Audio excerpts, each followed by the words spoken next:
ఆకాశానికి తూట్లు బయట కొండపోత వర్షం పడుతోంది. ఉరుములు మెరుపుల హోరుకి గుడిసె వణుకుతోంది. పాత కప్పు నుండి నీళ్లు ధారగా ఇంట్లో కారుతున్నాయి. ల్యాంతర్ చిన్న వెలుగులో వెంకటి గారెలు రుబ్బే తిరగలి రాయి వద్ద కూర్చుని దిగులుగా పిండి రుబ్బుతుంటాడు. పార్వతి ఇంట్లో కారుతున్న నీళ్ల కింద పాత పాత్రలు రాగి చెంబులో అమర్చుతుంటుంది. ఏమండి, బయట చూస్తే వర్షం ఆగకుండా కొండపోతగా పడుతోంది. ఉరుములు మెరుపులు చూస్తుంటే గుండెలు అవిసిపోతున్నాయి. తెల్లవారితే మన పిల్లల బడి రుసుము చెల్లించాలి. ఉపాధ్యాయులు రేపు ఉదయానికల్లా డబ్బులు కట్టకపోతే పిల్లలు బడి బయట నిలబెడతామన్నారు. మన చేతిలో చూస్తే చిల్లి గవ్వ కూడా లేదు. రేపు మన పిల్లల పరిస్థితి ఏంటి? ఊరంతా వెచ్చగా నిద్రపోతుంటే మనం మాత్రం కారుతున్న నీళ్లను ఎత్తుకుపోస్తూ కన్నీళ్లు పెట్టుకోవాల్సి వస్తోంది. మనకి కష్టాలు ఎప్పుడు తీరుతాయో ఏంటో. ధైర్యం కోల్పోకు పార్వతి. మన కష్టాలు ఎల్లకాలం ఉండవు. కన్నీళ్లు పెట్టుకుంటే వచ్చే లాభమేముంది చెప్పు? బాధపడితే మన సమస్య తీరదు కదా. మన దగ్గరున్నది ఆ కొద్దిపాటి మినపపిండి, అరకిలో నాటుకోడి మాంసమే.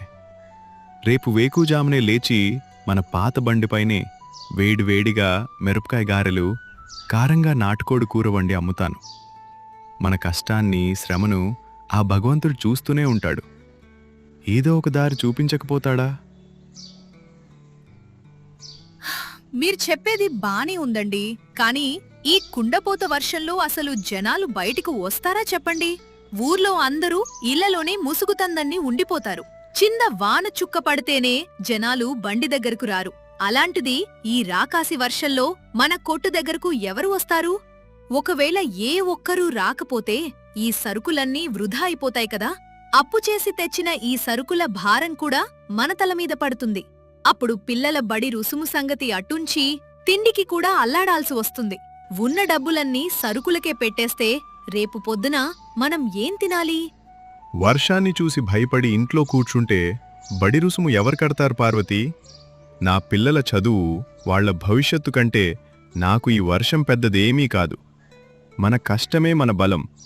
ఈ వర్షంలో, ఈ చల్లని వాతావరణంలోనే మన వ్యాపార విజయం దాగుంది. చలిగా ఉన్నప్పుడు ప్రతి ఒక్కరూ వేడివేడిగా ఉండే తిండినే కోరుకుంటారు. నువ్వు పిండి రుబ్బడం పూర్తి చెయ్యి, నేను కోడికూర వండటానికి మసాలాలు నూరి సిద్ధం చేస్తాను. నిరాశను వదిలేసి ఆశతో ముందడుగు వేద్దాం. పడే వర్షం మనల్ని ఆపలేదు. మీ నమ్మకమే మన కుటుంబాన్ని నడిపిస్తోంది. సరే, నేను త్వరగా పిండి రుబ్బడం పూర్తి చేస్తాను. ఆ భగవంతుడే మన శ్రమకు తగిన ప్రతిఫలం ఇవ్వాలి అని అంటుంది. అలా ఉదయం 6 గంటలు దాటినా వర్షం తగ్గలేదు. వెంకటి తన చిన్న తోపుడు బండిపై పొగలు కక్కే వేడివేడి గారెలు కాలుస్తుంటాడు. ఏంటి వెంకటి, ఈ కుండపోత వర్షంలో కూడా బండి తెచ్చావా? పగలు కూడా చీకటి పడినట్లుందిరా. ఊరంతా తడిసి ముద్దవుతోంది. వీధిలో కుక్క కూడా తిరగటం లేదు. రోడ్లన్నీ నీళ్లతో నిండిపోయాయి. అసల్నీ గారెలు ఎవరు తింటారా ఈరోజు? ఈ వాతావరణంలో ఇంట్లో పడుకోకుండా ఇక్కడేం చేస్తున్నావు? పిచ్చిపట్టిందా నీకు?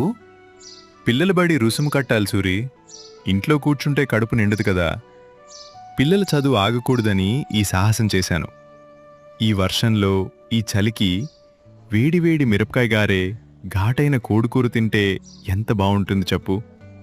కొనుగోలుదారులెవరైనా రాకపోతారా అని ఆశగా చూస్తున్నాను. నీ ధైర్యానికి, నీ బాధ్యతకు మెచ్చుకోవాలరా వెంకటి. కాని గంటసేపటి నుండి చూస్తున్నాను, ఈ వీధిలో ఒక్క మనిషి జాడ కూడా లేదు. ఇలాగే నిలబడి ఉంటే సరుకంతా చల్లబడిపోతుంది. చల్లారిన గారెలను, కోడికూరను ఎవరూ ఉచితంగా ఇచ్చినా తినరు. నీకు నూనె, పిండి, సరుకుల ఖర్చులు కూడా రావు. లాభం సంగతి పక్కన పెడితే ఉన్నది ఊడ్చుకుపోతుంది. నిరాశపడక ముందే బండి సర్దుకుని ఇంటికి పోరా. పట్టుబట్టి లాభం లేదు. నువ్వు చెప్పింది అక్షర సత్యం సూరి. ఊర్లో ఉంటే జనాలు బండి దగ్గరికి రారు. వర్షం వల్ల జనాలు బండి దగ్గరికి రాకపోతే నా వ్యాపారమే జనాల దగ్గరికి వెళ్ళాలి. కూర్చుంటే సమస్యలు తీరవు కదా సూరి. మనమే దారి వెతుక్కుంటూ వెళ్ళాలి. మన పరిస్థితిని బట్టి మనం కూడా మారాలి సూరి. ఏంటి, నీ వ్యాపారమే జనాల దగ్గరకు వెళ్ళడమా? అదెలా సాధ్యంరా? ఊరంతా ఇళ్లలోనే ముడుచుకుని కూర్చున్నారు కదా వెనకటి. గుమ్మం దాటి ఎవరూ బయటికి రావటం లేదు. నువ్వు ఎక్కడికి వెళ్ళి అమ్ముతావు? కొంపదీసి అందరి ఇంటి తలుపు కొట్టి అమ్ముతావా ఏంటి? సూరి, నాకు ఆలోచనొచ్చింది. నీ ఆటో వెనుక భాగంలో నా గారెల పాత్రలు, కోడికూర దాసరా అమర్చుతాను. మన ఊరు చివరున్న నదీ తీరం పడవ ప్రయాణ ప్రాంగణం వద్దకు వెళ్దాం. అక్కడ వర్షం వల్ల పడవలన్నీ ఆగిపోయి పక్క ఊళ్ళకి వెళ్లే ప్రయాణికులు ఇరుక్కుపోయి ఉంటారు. వాళ్ళు చలికి, ఆకలితో అల్లాడుతుంటారు. మనం అక్కడికి వెళ్తే మన వ్యాపారం సాగుతుంది, వాళ్ళ ఆకలి తీరుతుంది. ఇది మన ఇద్దరికీ మంచి అవకాశం. ఏమంటావు సూరి? నా ఆలోచన ఎలా ఉంది? అబ్బా, ఎంత గొప్ప ఆలోచనరా వెంకటి. నదీ తీరంలో ఎలాంటి తిండి కొట్లు ఉండవు. అక్కడైతే వందల మంది ప్రయాణికులు ఇరుక్కుపోయి ఉంటారు. మనం అక్కడికి వెళ్తే వ్యాపారం జరుగుతుంది.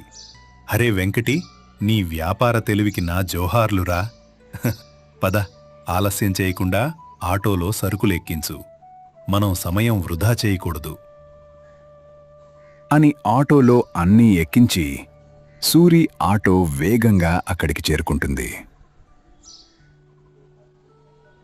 వేడివేడి మినపగారెలు, మిరపకాయగారెలు, కారంగా ఉండే నాటుకోడి కూర, చలిని పారద్రోలే వేడివేడి గారెలు, ఆకలి తీర్చే కారపు గారెలు.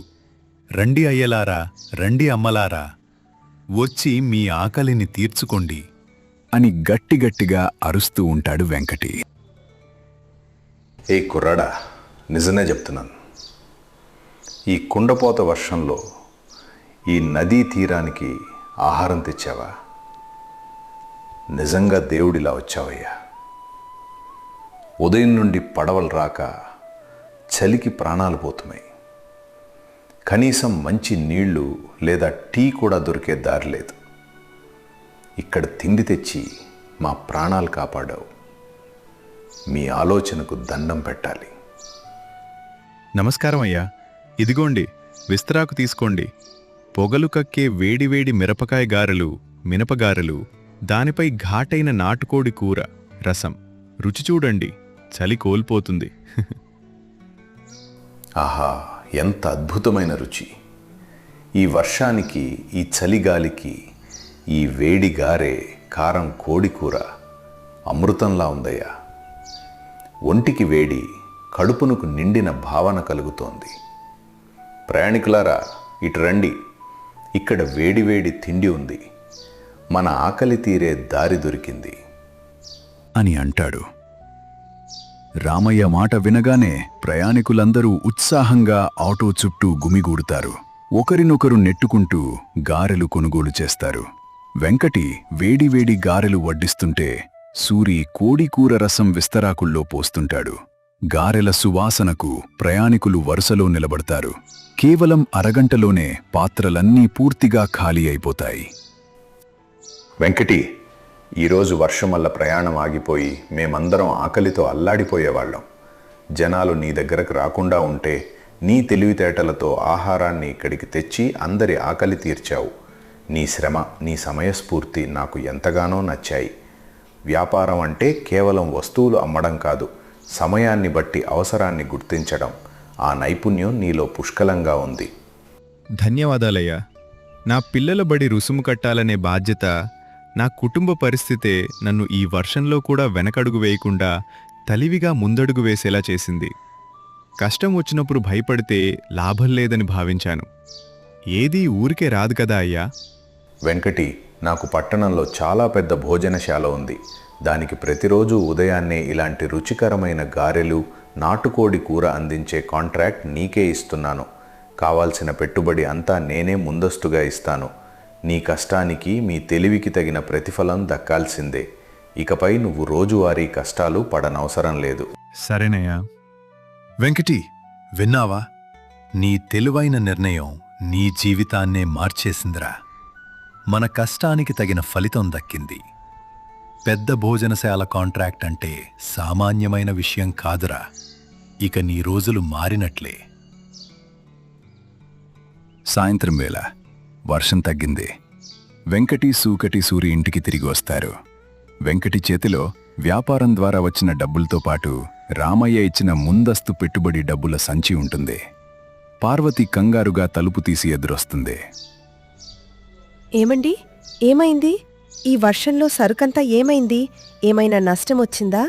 బయట వర్షం తగ్గలేదు, మీరు క్షేమంగా తిరిగొచ్చారా? నష్టమొస్తే మన పరిస్థితి ఏంటి అని భయపడిపోతున్నాను. చూసావా పార్వతి, వర్షాన్ని కష్టాన్ని చూసి భయపడి ఇంట్లో కూర్చునుంటే ఈరోజు మనకి ఏదీ దక్కేది కాదు. పరిస్థితికి తగ్గట్టు తెలివిగా అడుగు వేస్తే విజయం మనల్ని వెతుక్కుంటూ వస్తుంది. మనం భయపడుంటే ఈ సంచి మన చేతికొచ్చేదా? ఇంత డబ్బు ఉందా? ఇదంతా ఎలా సాధ్యమైంది? మన పిల్లల బడి రుసుము కట్టవచ్చా? నాకు నమ్మశక్యంగా లేదు. అవును పార్వతి, మన పిల్లల బడి రుసుము మాత్రమే కాదు, మన కష్టాలన్నీ తీరిపోయేలా పట్టణంలోని పెద్ద భోజనశాల కాంట్రాక్ట్ కూడా దక్కింది. రోజువారీ కష్టాల నుండి మనకు విడుదల లభించింది. మన పిల్లలు ఇక బాగా చదువుకుంటారు. నిజమండి. బాధ్యత, ధైర్యంతో పనిచేస్తే ఆ భగవంతుడే మనకు దారి చూపుతాడని ఈరోజు నిరూపించారు. మన శ్రమ వీడలేదు, మన ఇంట్లో మళ్ళీ వెలుగులొచ్చాయి. నిజమండి, బాధ్యత, ధైర్యంతో పనిచేస్తే ఆ భగవంతుడే మనకు దారి చూపుతాడని ఈరోజు నిరూపించారు. మన శ్రమ వీడలేదు, మన ఇంట్లో మళ్ళీ వెలుగులు వచ్చాయి అని ఆనందపడుతుంది. అలా కష్టకాలంలో భయపడకుండా ధైర్యంతో, పరిస్థితులకు తగ్గట్టు తెలివితో వేసే ఒక్క చిన్న అడుగు మన జీవిత గమనాన్నే మార్చే గొప్ప విజయానికి పునాది అవుతుంది.